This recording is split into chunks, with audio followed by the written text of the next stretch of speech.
Welcome to Money Conversations with KJ. KJ is a lifelong entrepreneur who's made a lot of money, lost a lot of money, and found his way back again. If you're looking for a sterile how-to, you're in the wrong place. KJ and his guests will walk you through real-life situations told by the people who live them, and they are as messy as they are inspiring. Each episode will offer lessons learned, advice on how to replicate successes and avoid pitfalls, and a new perspective to power your financial literacy. Far from a one-size-fits-all, this podcast can help you build a roadmap to your personal promised land. Milk and honey for some, whiskey and steak for others, and remind you that you're not alone on this journey. Hello. Welcome back to the show. Gonna have a really interesting show today. Today I got a really cool guest, Mr. Bart Sloan. Bart, welcome to the show. Thanks for having me. So I wanted to start off with, I've known Bart now only about, 2-3 years probably. Well, I think we knew each other a little bit from my last tour with Aaron too. So, you're right. Okay. Yeah. So probably about 6-7 years. Yeah, we're going back a little ways. Yeah. And I think your story today is going to be really interesting, and we're going to give great value and teach some decent lessons out there. So let's start with, Bart, we're both in the same industry right now, which is real estate. And I know you've been in real estate a long time. How long have you been in real estate? A little over 26 years. 26 years. So obviously you like it. You make a pretty good living at it and whatnot. I want to talk about, let's go back, way back. Let's go back. You tell me, if you could share with the audience, how old were you when you maybe started to make money, or more importantly, started to think about money in terms of a tool and not just to let me make some money as a kid and buy some bubble gum or whatever? Well, I was going to say my first experience with wanting to make money and understanding what money does was at 8. 8 years old? Yeah, because, and we talked about this earlier, for me it was a bicycle, right? Okay. And so my parents didn't have a lot of money. So for me to ever want to get the bicycle I wanted, I knew I had to earn money. And so it was actually a lemonade, like Kool-Aid stand. Yeah, the typical of everybody's heard of the lemonade stand, and probably a lot of people have tried the lemonade stand or, the paper route, that kind of thing. Well, it kind of evolved into those other things like paper routes and so forth. Yeah, so I've been working. So I think the good lesson there is, like, at that young age, is that you had a goal, right? Mm-hmm. Yep. And the goal was, I want that bike. Yep. And you said, well, how am I going to get that bike? And you're like, well, I've got to go do something for money, and you figured lemonade stand, right? Because wherever you saw it, because it's been so popular for so long, and you did that. How did that make you feel, and how long did it take you to earn enough money to buy that bike? Yeah, how it made me feel was pretty amazing. In fact, I got so addicted to making money at that age, right, that right around that time there was the moon landing, and so my mom, because that was the biggest event in history at that time, you know. And so my mom was looking for me because she wanted me to be part of sitting around the TV to watch it, right? Right. And I wouldn't leave my lemonade stand. She could not get me in the house. Yeah. Well, at 8 years old, who cares about the moon? I'm making money out here, Mom. Exactly. My eye on the prize is that bike. Yeah. So I think it took me about maybe a month or so to earn the money for the bike. Oh, yeah. See, and a month at 8 years old, a month is a long time. It was a long time. At 8 years old, right? I mean, in today's world, every time I turn around, it's the first of the month, and I know it is because I got to pay my mortgage, right? Yeah. So that's cool. So that sounds like that kind of set the tone for you. Would you agree? Oh, yeah, for sure. From that, I mean, honestly, from that time forward, I think I was always doing something involving entrepreneur ways of making money for the next goal. Because, of course, after the bike, it was other things. Right. So let's talk about, because at 8, obviously, I mean, with mom and dad and the influences there, how was mom and dad's reaction to it? Because I think this could be really important for kids out there, or even maybe young adults could be out there listening right now, how important it is, either the support from your parents or whatever type of help that they helped you with that lemonade. I'm sure they probably had to buy all the ingredients and stuff in order for you to have that. Yeah, they helped me with the initial investment, but that was it. Like, never anything after that. So they didn't teach you like beginning salesmanship skills, trying to be nice to people, polite, and get them to buy your lemonade? They didn't teach you any of that type of stuff. So my parents were not entrepreneurs, and they were pretty much hourly, blue collar, and so they really didn't know. And so I think surpassed them before I was 15, on how to make money and the value of money. They lived only like paycheck to paycheck and always overspent. They were like the ideal American: spend more than you have and do it with credit and all that kind of stuff. Yes. So I didn't get good advice or knowledge of those things from them. So where do you think it came from, right? Because again, when you're, still living in the house up until 18 or whatever, most people are getting advice or watching by example, parents. So where do you think that came from, this very young age entrepreneurship mindset and the things that you wanted? Were you trying to emulate somebody else, or what'd you see? Well, I think up until I was probably 17, in fact, it was.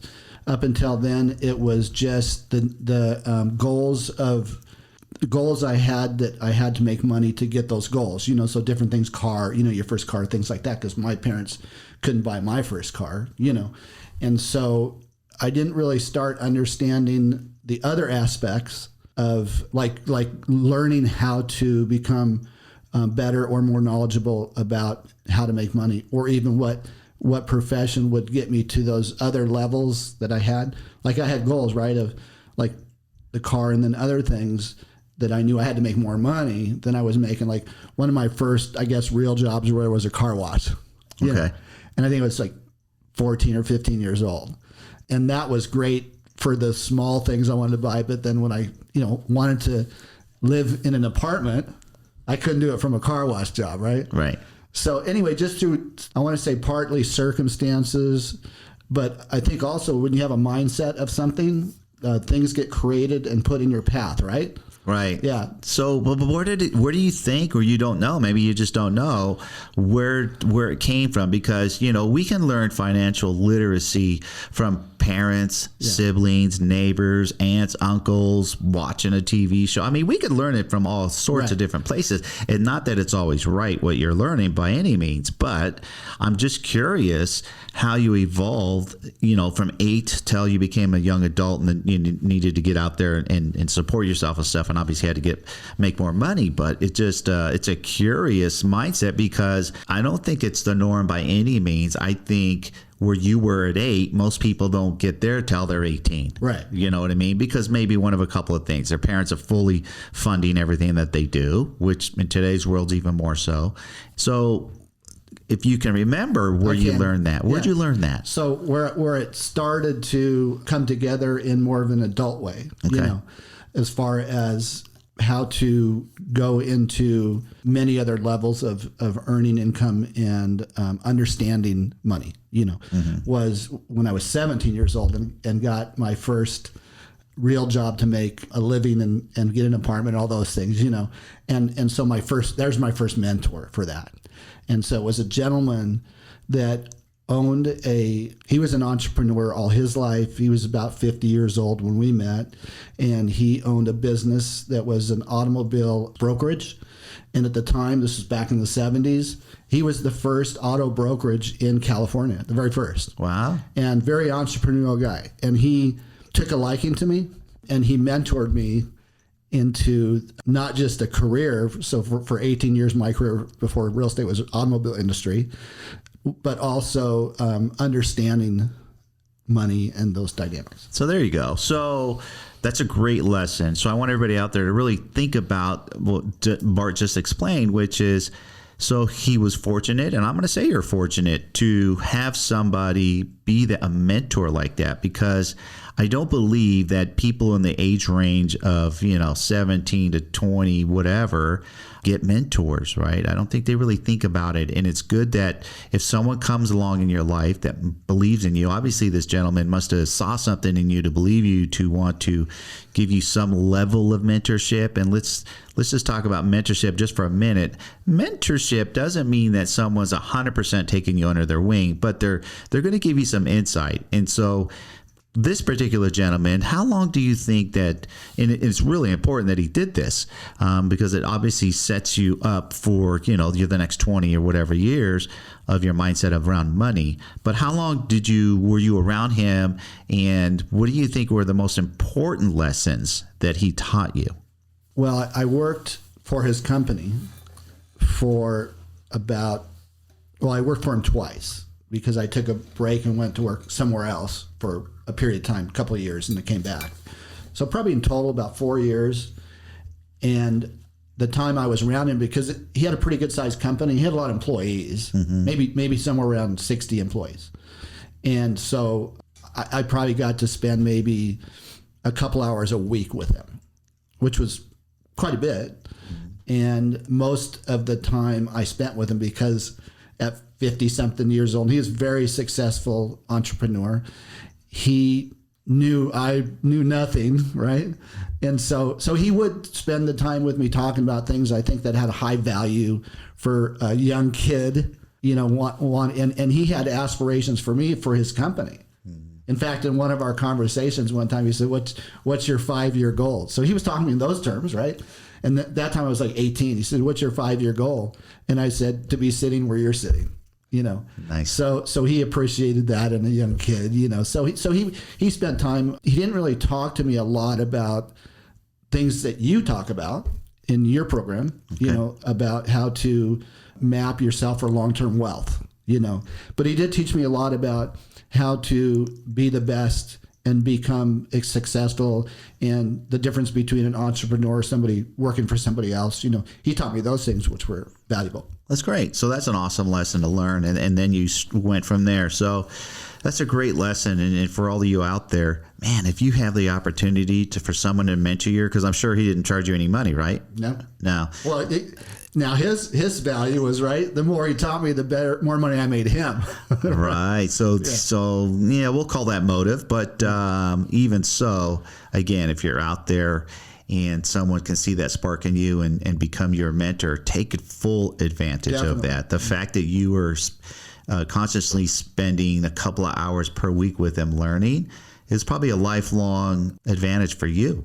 Well, not just for me, but even for my kids and for young people that we meet, in our industry, that I get an opportunity to help them along, in the real estate market, is I always I've told my kids, find those mentors, So whatever, if my kids are interested in things I don't know anything about, find somebody who knows a lot about that, and hopefully find somebody that can mentor you. I've had other mentors too besides that person, but yeah. Well, that brings up a great, when you mentioned that with your kids, right? Because you had mentioned early on that, really, you had no financial literacy from your parents. They didn't teach you anything about money. They taught me the wrong. Or they taught you the wrong thing, which could be worse. Yeah. So since you went your path and you had your kids, and your kids were in those young ages of early teens or what have you, what were you teaching them? Just to be fair and honest, my wife was better, because I would get absorbed in my work. She spent a lot more time with them, and my wife is actually more analytical than I am. And so she's spent everything from understanding checkbooks and balancing checkbooks and bank accounts to, putting away certain portions of your income and all of the good things, right? The disciplines, But even so, I'm sure you and your wife had the conversations, laying in bed or whatever, like, honey, the kids are 12 now. We need to start talking about money. I'm sure you had those conversations, yes. Right? Kind of getting that started kind of thing. So again, you're out there, you got some young kids going, and I never think it's too early. You can start teaching kids about money and responsibility at 5. Yeah, it was almost that age, but it was pretty young when we started talking to them about it. And then for my wife, really delving into, deeper conversations with them was at a young age, probably at least like 10, 11, and preparing them. But again, and as I listen to the things you talk about, I realize how much we didn't know even with our kids. So even at that age, in our 40s or mid 30s, we still lacked a lot of knowledge that we wish we could have shared with them too. Right. They're learning now, That's okay. I mean, it's unfortunately that is just average America, that we have to be really proactive in our financial literacy, not for ourselves, and then ultimately pass it on, generationally for kids and then our kids, our grandkids, and all that. So, but that's the whole purpose of this podcast. It's the whole purpose of, the boot camps that I do for people I think there needs to be a massive mindset change with money and how people treat it,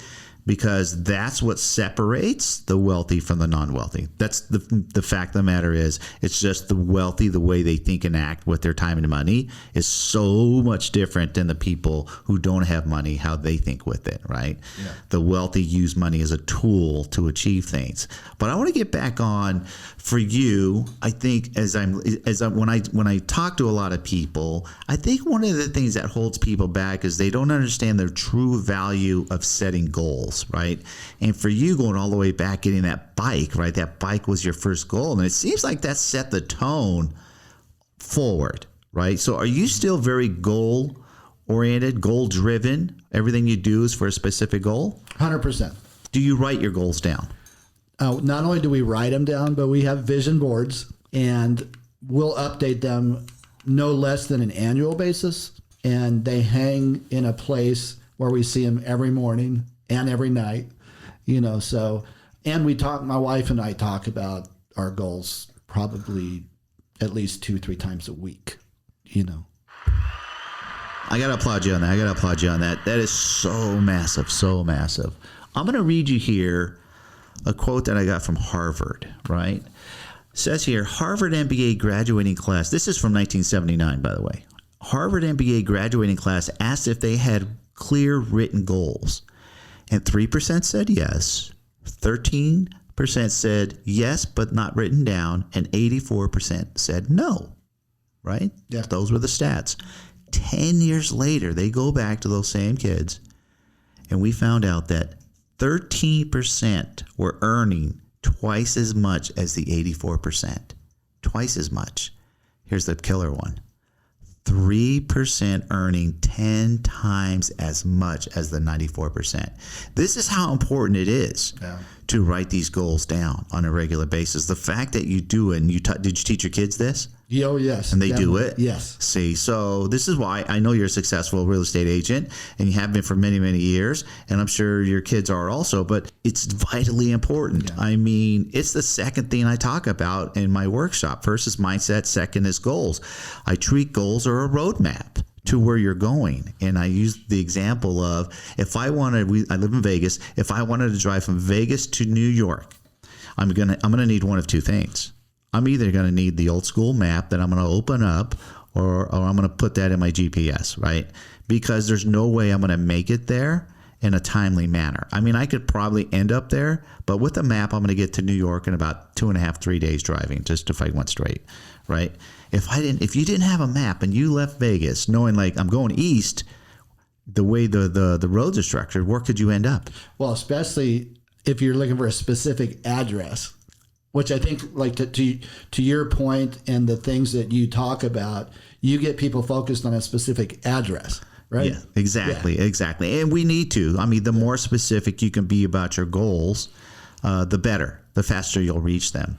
So, by the way, it wasn't until I was about 40 that I start with a vision board, and there was even writing my goals wasn't the same dynamic as taking it to that level of the vision board. Vision boards are definitely, because we're all visual people, right? That's why this podcast will also be on YouTube, because people want to see us talking, right? They'll just get a better visual, the different type of learning. Well, that's cool. Okay, that's really a good lesson out there. The fact that you do that, man, people, the more that you can do that, the better off you're going to be in your life. Your success will come that much faster. Let's turn the page here and go into, at what point in your life, so you learned about money, you're out on your own, you got your first place, whatever. When did you decide I need to put this money to work? When did you decide I need to start investing my money? I did it inadvertently in the automobile industry, because I switched from working for that gentleman to working for myself, and I had a partner. and we had needed startup capital, right? And that capital was what taught me about the other dynamic with money, right? To invest it, So before that, money was, so this happened when I was I would say I was 22, let's say. And so prior to 22, money was, and the goal was very simple. It was like, pay rent, buy groceries, buy a car, those type of things, right? And then the other thing, though, that what we learned through the business venture was how to invest that money. So we invested it in product, right, which was cars. Right. So we were wholesalers, okay? So we put together the capital, and that became our first investment money. Cool. Right. So you recognize, like, I got to make money. Right. Warren Buffett has a saying, until you learn how to make money while you sleep, you will work till you die. Oh, period. I haven't heard that one, but wow. No, it's mathematically impossible to save your way to retirement in today's world. Yeah. Because right now they tell us that you need to have $2.4 million liquid to retire at $100,000 a year. But how many people save $2.4 million in a lifetime? If we do the math, for most people, you should be making six figures and then saving a nice chunk of that in order to achieve that. So it's really, really difficult. I think I've heard a couple of stories where people did it, but they lived extremely frugal, didn't have the lifestyles that they probably wanted to have. So the point is, you must invest. Yeah. You must take your money and invest. And the earlier you invest, the better. The rule of 72 compound interest will take place. That's based on time. And if you start when you're 50, 60 or whatever, time's not on your side, right? Yeah. So share with the audience when that was, so that investing was really work related, right? Mm-hmm. What was your first investment where it was just money, had nothing to do with that you worked with? Because up until now, as I'm hearing you, entrepreneur, right? You had a W-2 for a little while, entrepreneur. So as an entrepreneur, we have to think differently about our future retirement and put money in different vehicles. When and where did you put money to work? So I was about mid-20s, 25, 26, somewhere around there.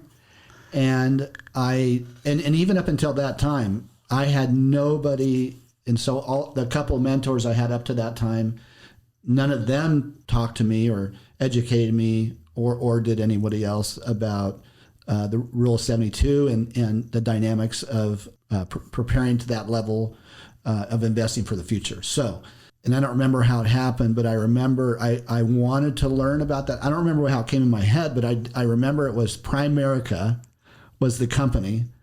And I met a gentleman, I think it was even at work, like I was at work, and so maybe it was a customer. I don't remember the details. But I remember it was Primerica, and I remember this person talking to me about that and about, what I'm doing to invest in my future and those type of things, the Rule of 72. We had so I went on a path because this was the first person I met. So he just gave me enough information to understand a little bit about it, but I wanted to see. So then I started seeking out. We didn't have the internet then, so it was a lot harder, But I think I went to the phone book and talking to different people. Do you know somebody? I met this guy who's a money manager or whatever the term was back then. And so I wanted to find others because what I did know was this guy was driving a beat up old car. Okay. And so in my head, I'm thinking, how is he going to teach me about money when he's driving this old beater, right? But I did learn a lot from him, enough to go out and seek more advice about it and meet with people. And that's when it started. Yeah. That's interesting, because I want everybody out there to be careful that don't judge the book by its cover. Yeah. And I'm going to lean back to Warren Buffett again, right? Warren Buffett has been very wealthy for a long time. He drove the same car for like 30 years. Still does, right? He has his house since the 50s. Yeah, he's had his house forever. So we have to be careful of that. And it's real easy to judge people based on visually what you see because some people are just that frugal. Yeah. Like, it's more important for me to put my money to work over here than to show off a brand new car in front of you, right? Yeah. Good point. But I think it's really naturally the human instinct to do what you did. And I'm not saying it was bad. I just want people out there to understand, like, be careful. Do your homework.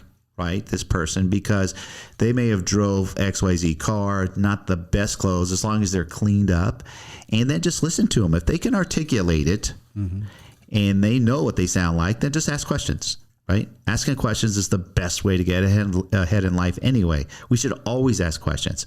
Never be the smartest guy in the room, right? Yeah. If you're the smartest guy in the room, you got to change rooms. Yeah. So you started to, and Primerica's been around a long time. I know all about Primerica. Yeah, and because they primarily are selling you life insurance. So you started investing there and other things. What type of action plan would you say you put into place? So now you're approaching your 30s, and I think that's about when most people are starting to realize, like, man, I'm 30, man, 65, 30, man, I better start doing something. Did you put some sort of an action plan? Or I think you had mentioned you weren't till around your 40s. Yeah, so I wasted those years failing to plan to the level that I started to plan when I was in my 40s, So looking back, and even the things that were discussed by that person and things I did early on that I failed to follow through with, I realized in my 40s, wow, I could have been so much farther ahead, right? Yeah. Yeah. I get it. So many people are in that boat, though, right? Yeah. We can't beat ourselves up about it. I think in life, we all must learn from our failures, number one. And if you can learn from other people's failures, which is what I've always tried to do, I'm like, why do I need to fail? I mean, I'm going to fail. I know I will. And that's fine as long as we learn from our failures. So for you guys out there listening, listen to Bart. Like, I don't want you to think that you wasted those 10 years.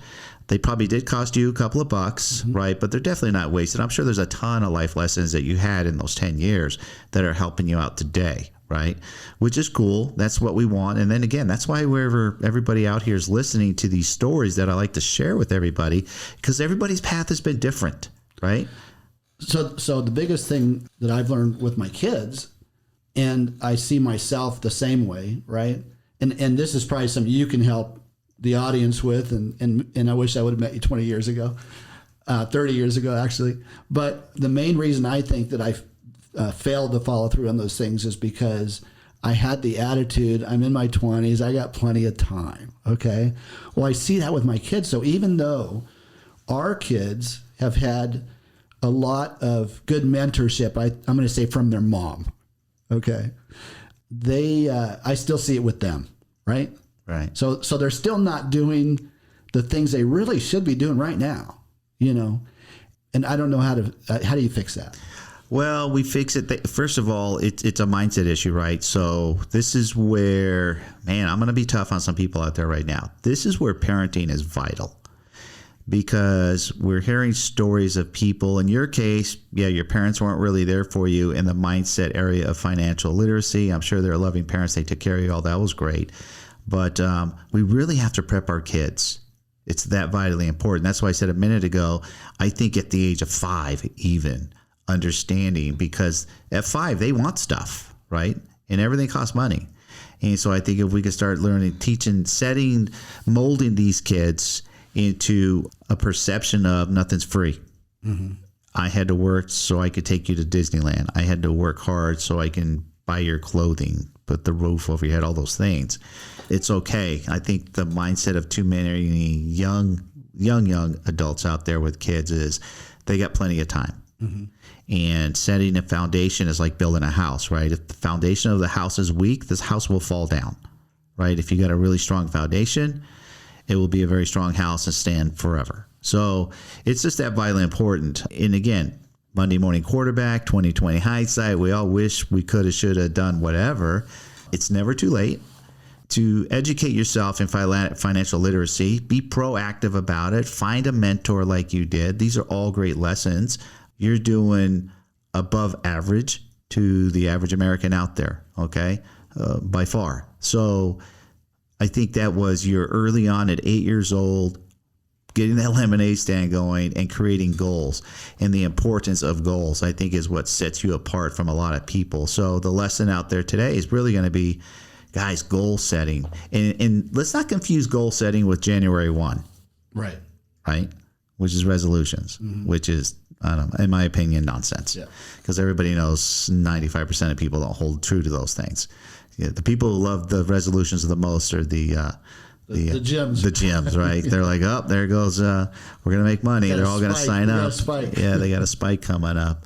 So that's cool. Are you teaching your kids now? Because they're young adults. What are you doing to proactively help them? Because I think a lot of the kids today maybe don't want to learn from mom and dad. Maybe they think, hey, you're not a multimillionaire, Dad. Why do I need to listen to you? And you're like, well, I'm doing better than average, kid, right? But maybe they're listening to podcasts like this. So like, let me hear some of these other stories. What's really going on in America? So I think what my wife did over the years and what I did on the sidelines, what they've had a great life, by the way.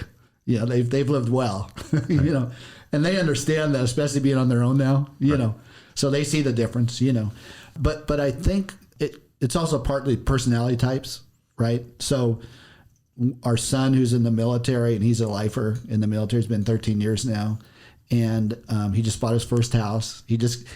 My wife's so excited because he just got his orders a few months ago to come here to Nellis. Oh, really? So he'll be back home. So he's been overseas for several years, so he's coming home. Bought his first house, so he's following all of the mentoring that we both have given him, and he's doing real well. He's still young, so he doesn't have as much money in the bank as he should have. He still wastes. Well, we shouldn't say waste.